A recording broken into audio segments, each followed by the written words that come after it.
কথা শুনিয়া আর দেরি করলো না, তখন কাফের নবী হাতটা বাড়াইয়া দিয়েছে, আপনি আমাকে পড়াইয়া দেন আশহাদু আল্লা ইলাহা ইল্লাল্লাহু ওয়া আশহাদু আন্না মুহাম্মাদান আবদুহু ওয়া রাসূলুহু। আল্লাহু আকবার। নবী যখন তাকে কালিমা পড়ে মুসলমান বানাইয়া দিল, এখন আবু জাহালের সামনে যেছে, যাওয়ার পরে কইতেছে কি ব্যাপার নবীরে মারছো? তো মারছি, বেশি কিছু কেবে তোমারে হাইরা ফেলবো। তো বুঝতাম না, তোমার মধ্যে ছিল রিঅ্যাকশন, এখন দি অ্যাকশন, এখন তোমাদের রিঅ্যাকশন বুঝলাম না, অ্যাকশন থেকে রিঅ্যাকশনটা কেমনে হইলো? আমি তোমাকে পাঠাইছি তাহাকে মারার জন্য, তুমি তো মারতে পারলা না। বেশি কিছু কইও না, দুনিয়াতে বহু মানুষ দেখছি, এমন মানুষ আমি আর দুনিয়াতে দেখি নাই যেই মানুষটার দিকে তাকানোর সাথে সাথে আমার চোখ, আমার দেহ, আমার শরীরটা শীতল হয়ে গেছে। তিনি হলেন ওয়ামা আরসালনাকা ইল্লা রাহমাতাল লিল আলামিন। আল্লাহু আকবার। সাবধানে এই কথা বলবা, আমি নবীকে মারার জন্য গিয়েছিলাম, কিন্তু তার চেহারার দিকে তাকাইয়া আমি এখানে পরিবর্তন হয়ে গেছে। শুধু খালি তাই না, আমি নবীর সাথে আজম হাতটা রাখছি, হাতটা রাখার পরে মনে হলো এটা হাত না, এটা হাত না, এটা মনে হয় জান্নাতের কোনো কিছু। আমি তার হাতে কালিমা পড়ি মুসলমান হয়েছি। বেশি কিছু বলবা, তোমার এই জায়গার মধ্যে শেষ করে দিব। আল্লাহু আকবার বলেন। এই জায়গা দাঁড়াইয়া থাকবো না, আমাদের পিছনে টার্গেট লেগে গেছে, আবু জাহেল লেগে গেছে আমাদের ক্যামেরার জন্য। সামনের দিকে অগ্রসর হও। নবীজি কি করলেন? দাওয়াত দেওয়া শুরু করলেন। ইয়া আইয়ুহার রাসূল বাল্লিগ। নবী দাওয়াত দিতেছেন, দাওয়াত দিতে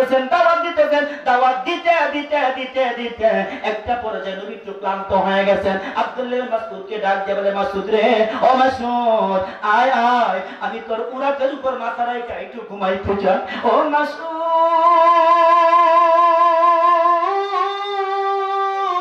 আমি সারাটা দিন দাওয়াত দিয়েছি, দাওয়াত দিতে যাইয়া আমি একটু ক্লান্ত হয়ে গেছি রে মাসউদ, একটু তোর মাথাটা আমি একটু বিশ্রাম ফরমাই। যখন বিশ্রাম ফরমাইতে গেল, যাওয়ার পর আব্দুল্লাহ মাসউদ ছায়া দেখে আবু জাহেল বিশাল বিশাল বড় পাহাড়ের উপরে দাঁড়াইয়া আছে। ওই পাহাড়ের উপরে দাঁড়াইয়া এত বড় একটা পাথর লইয়া আছে। নবী এই জায়গার মধ্যে বিশ্রাম করবো, আর উপর থেকে পাথর মাইরা নবীজিকে মাইরা পালবো। কোন নাউজুবিল্লাহ।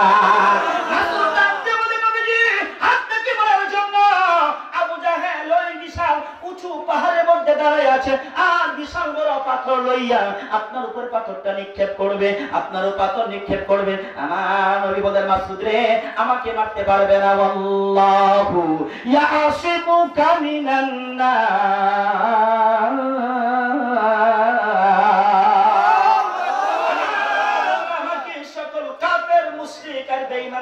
সকল মানুষের চক্রান্ত থেকে আমার আল্লাহ অবশ্যই আমাকে হেফাজত করবে। জোরে বলেন সুবহানাল্লাহ। ভালো করে বোঝার চেষ্টা করবেন। আয়াতটার শানে নজুলটা বুঝলে আয়াতটা বোঝার বাকি থাকবে না। কথা কোন ঠিক কিনা? আয়াতের শানে নজুল বুঝলে আয়াত বোঝার বাকি থাকে কিছুটা, একেবারে সব বুঝে না। যে আল্লাহ ওর জীবনে কিছু জানে না, হেও যদি কোনো আয়াতের শানে নজুল শুনে আয়াত বোঝার বাকি থাকে না। আল্লাহু আকবার বলেন। আয়াত আগে ওয়াজ করবি, আয়াত করবি, শানে নজুল করবি, তারপর ওয়াজ করবি। তাই হে ওয়াজ মাঝে মধ্যে ঢুকবো, তাহলে জীবনে ঢুকতো না। তাই ওয়াং টং কইয়া কে আয় করবা, ঠিক না? আল্লাহু আকবার। জান্না কে জঙ্গা জঙ্গা ওই যে জঙ্গা তাদের না আইতে হুজুর মাশাআল্লাহ কোন মাশাআল্লাহ কি বইলো আমারে সহালে সাদি সে কোন বলা আগে দেখেছি মারহাবা কোন মারহাবা। আমার নবী কি বলেন, মাসউদ রে, তোর উলাতের উপর একটু মাথা রেখে আমি আরাম ফরমাইতেছে।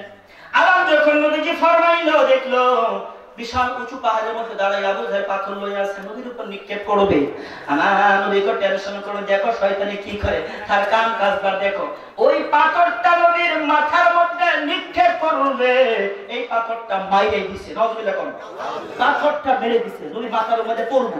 মাথার উপর কি আইসা পড়বো, মাথার উপর কি বসা, এই যে কুরআন কথা কোন যে না বুঝাই যাবেন যে আল্লাহু আকবার কোরআন কইতাছি, কথা কোন যে না গাজল হইব কেমনে কেমনে গাজল হইব। আয়াত আছে, এই আয়াত তো সমানে হবে কোরআনে কথা কইলে আল্লাহু আকবার কইবে শব্দ করবেন কারণ আল্লাহ কইছে ইন্নামাল মুমিনুনা আল্লাযীনা যুকিরাল্লাহ ওয়াজিলাত কুলুবুহুম ওয়া ইযা তুলিয়াত আলাইহিম আয়াতুন যাদাতুম ঈমানা ওয়া আলা রাব্বিহিম ইয়াতাওয়াক্কালুন আল্লাহু আকবার আল্লাহু আকবার এই যে ওয়াজিলাত শব্দটা এই ওয়াজিলা শব্দের ব্যাখ্যা করেছেন আল্লামা কুরতুবী রাহমাতুল্লাহ আলাইহি কার কথা বললাম আল্লামা কুরতুবী বলেন যে ওয়াজিলা শব্দের ব্যাখ্যা করতে যায়া বলেন যখন কোন মুমিন ব্যক্তির সামনে আল্লাহ কুরআন তেলাওয়াত করব এক নাম্বার শুনলে প্রসঙ্গগুলো খারাপ হয়ে যাবে সুবহানাল্লাহ কোন সুবহানাল্লাহ প্রসঙ্গ খারাপ হইবো কোন হুজুরে কি বললো কল্পনা শুনলে কি কইল না কইল ঠিক না তো হাই রে ওয়াজ না কন্টের পাগল কিসের পাগল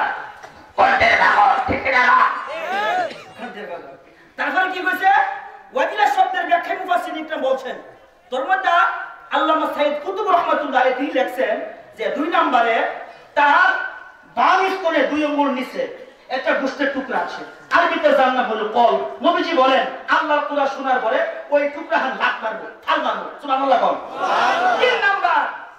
তিন নাম্বার নবীজি বলেন যখন তুমি তোমার সামনে কোরআন তেলাওয়াত করা হইব তখন তোমার দিলের মধ্যে শান্তি শান্তি শান্তি লাগবে এই তিনটার একটা যদি পাওয়া যায় লোকটা মুমিন না পাওয়া যায় তা ওয়াজ শুনলে কি হইব নামাজ পড়লে কি হইব এখন মুমিন হতে পারে না আর মুমিনরা ভরসা করে কার উপর ওয়া আলা রাব্বিহিম ইয়াতাওয়াক্কালুন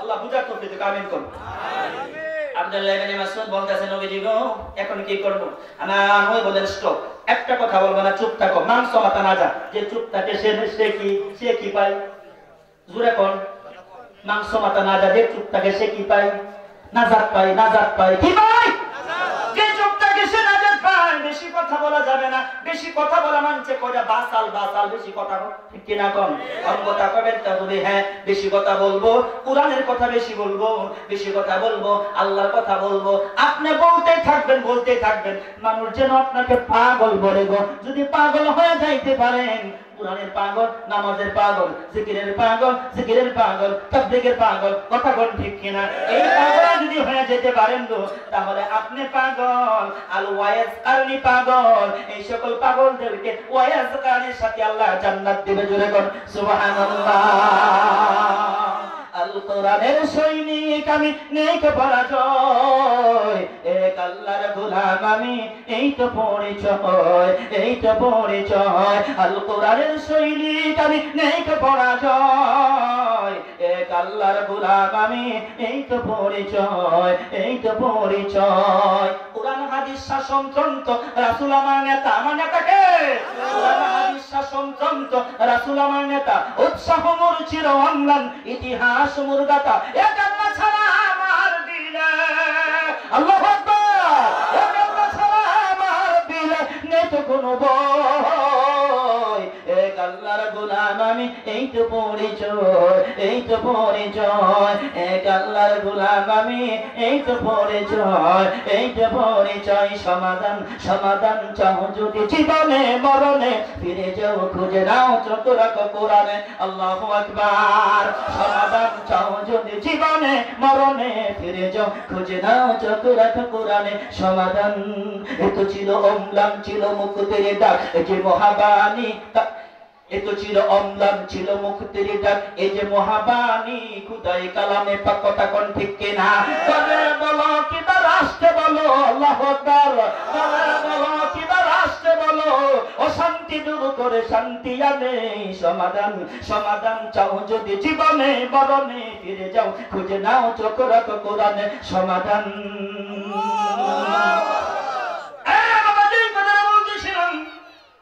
আল্লাহ নবী সাল্লাল্লাহু আলাইহি ওয়াসাল্লাম বললেন আসো চুপ থাকো স্টপ করে দিলেন উপর থেকে পাথর নিক্ষেপ করলেন এই তাকান দিকে পাথর নিক্ষেপ করলেন পাথরটা গড়িয়া আইসা একটা শিকড়ের মধ্যে বাইজা গেছে আল্লাহু আকবার বলেন করুন একটা কথা এখানে বলবো শিকড়ের মধ্যে যখন বাইজা গেছে শিকড়ের মধ্যে বাইজা যাওয়ার পরে এদিক দিয়া আব্দুল্লাহ ইবনে মাসউদ তো খুশি হয়ে গেছে খুশি হয়ে গেছে গো মাসউদ তো খুশি হয়ে গেছে আল্লাহ নারাজ হয়ে গেছে কেমন হইলো মাসউদ খুশি হয়েছে আল্লাহ কি হচ্ছে নারাজ হয়ে গেছে জিবরাইল খুশি হয়ে গেছে আল্লাহু আকবার জানাও পাথর গাছের শিকড়ে বাইজা থাকলে কি হবে, না থাকলে কি হয়, ভালো করে বুঝবেন। আয়াতের সামনে নজরুলটা বলতেছি। আল্লাহ জিবরাইলকে ডাক দিয়া কয়, জিবরাইল, জিবরাইল, জিবরাইল তুমি কোথায়? আল্লাহ যেখানে আছি, যাও যাও যাও, এই যে বিশাল বড় পাথর দেখতেছো, এই পাথরটা ধাক্কা দিয়ে নবীর মাথার মধ্যে ফেলায় দাও। নাউজুবিল্লাহ। জিবরাইল ডাক দিয়া কয়, প্রভু গো, আমি জিবরাইল, আমি হলাম কি সংবাদ আদান প্রদানকারী। আল্লাহ কি বললেন? নবীর মাথায় পাথর ফলাইয়া দিব। কেমনে বললেন? তিনি তো হলেন ওমা আরসালনাকা ইল্লা রাহমাতাল লিল আলামিন। আমি নবীর মাথায় পাথর ফালতে কেমনে সম্ভব? আল্লাহ আমি যা বলছি তা তুমি করো। যখন আবার জিজ্ঞেস করলেন কি করব, তখন আমার আল্লাহ কথা হলে ভাঙ্গা দেই। এই পাথরটা যদি শিকড়ে বাজা থাকে, আর সকালবেলা আবু জাহেল যাইয়া দোকানে যাইয়া, ঘাটে যাইয়া, হাটে যাইয়া, বাজারে যাইয়া বলবো, নবীর মাথায় যে পাথর মারছিলাম, এই পাথরটা যদি শিকড়ের মধ্যে না বাজতো গো, তাহলে নবীর মাথার মধ্যে পড়ে নবী ওই জায়গার মধ্যে শেষ হইয়া যাইতো। এই কথাটা যেন আবু জাহেল না বলতে পারে।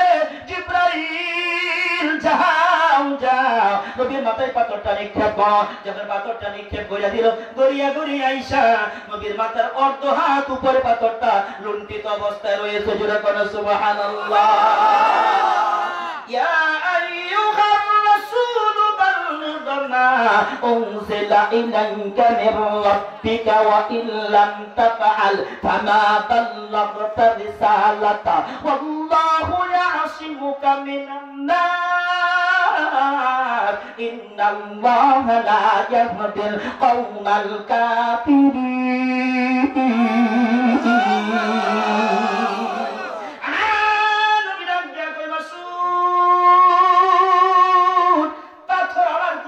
করতে পারবে না, আবু জাহেল আমার কোনো ক্ষতি করতে পারবে না। আমার আল্লাহ আমার জন্য যথেষ্ট। আলাই সাল্লাহু বিকাফিন আবদা। বলেন আমার আপনার জন্য যথেষ্ট কে? চিল্লাখন যথেষ্ট কে? এটা মাথার মধ্যে কাগজ দেওয়া লাগবে না, ছাইয়া দিব, দেখছি তো আমার কাগজ দেয়। যেই কথাটা বলি, আমাকে আপনাকে কে সাহায্য করবেন? আমার আপনার জন্য কে যথেষ্ট? আল্লাহ যথেষ্ট। মাথার মধ্যে 24 ঘন্টা রাখবেন। আল্লাহ যদি আমার পাশে থাকে, আমার ক্ষতি কেউ করতে পারবে না, আমার ক্ষতি কেউ করতে পারবে না। আমার আল্লাহ আমাকে অবশ্যই হেফাজত করবে। তুমি যদি হও রবের গোলাম, সৃষ্টি করে দিবে রব তোমার গোলাম। চিল্লায় বল আল্লাহু আকবার।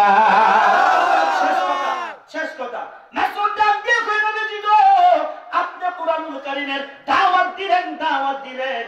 দাওয়াত দেওয়ার পরে আল্লাহ আপনাকে যেই রকম হেফাজত করলো, কঠিন কঠিন মুসিবত থেকে আল্লাহ আপনাকে হেফাজত করলো। ও নবী, আপনি দুনিয়ায় একদিন থাকবেন না, এই দুনিয়া ছেড়ে যদি আপনি একদিন চলিয়া যাইবেন, কিন্তু আপনার যে সকল উম্মতরা এই কুরআনের দ্বারা করে বাহক হবে, ওদেরকে কি আল্লাহ হেফাজত করবে নাকি? আপনার মতে হেফাজত করবে নাকি? আমার নবী ডাক দিয়া কই, মাসউদ রে, এই কুরআনের নিচে যদি মাথাটা রাখতে পারে, আর এই কুরআন নিয়ে যদি বাঁচে, কুরআন নিয়ে যদি মরে, কুরআনের উপরে জীবনটাকে ইস্তেকামাত করিয়া নিজের জীবনটা পরিচালনা করতে পারে। এই মাসউদ মনে রাখবা, আমাকে আমার আল্লাহ যেরকম হেফাজত করছে, দুনিয়ার কুরআনের দ্বারকার বাহককে আল্লাহ ঠিক এমনি হেফাজত করবে। কথা কোন ঠিক কিনা? আল্লামাল কুরআন খালাকাল ইনসানা আল্লামাহুল বায়ান। শেষ কথা, মোবাইলে কথা বলে কি লাগে? এমবি লাগে, এমবি খুব পারো, মগার খুব এমবি পারো। নেটওয়ার্ক লাগে, কি লাগে? নেটওয়ার্ক। জুড়া কোন কি লাগে? নেটওয়ার্ক। এমবি আছে, নেটওয়ার্ক নেই, চলবো না। তাহলে শেষ কথা, আর রহমান আল্লামাল কুরআন খালাকাল ইনসান। তিনটা। আর রহমান দয়াময় আল্লাহ। আর রহমান কি? দয়াময় আল্লাহ। খালাকাল ইনসান, সৃষ্টি করছেন মানুষ। কি করছেন? মানুষ। আর রহমান আল্লামাল কুরআন, শিক্ষা দিচ্ছে, কুরআন সৃষ্টি করছে মানুষ। কথা কয়টা? তিনটা। ভালো করে বুঝেন। মোবাইলে কথা বলে নেটওয়ার্ক লাগে। আমার আল্লাহ গো বান্দা তুমি যদি আমার সাথে কথা বলতে চাও আমার সাথে কথা বলার নাম হইল এই নেটওয়ার্কের নাম হইল আল কোরআন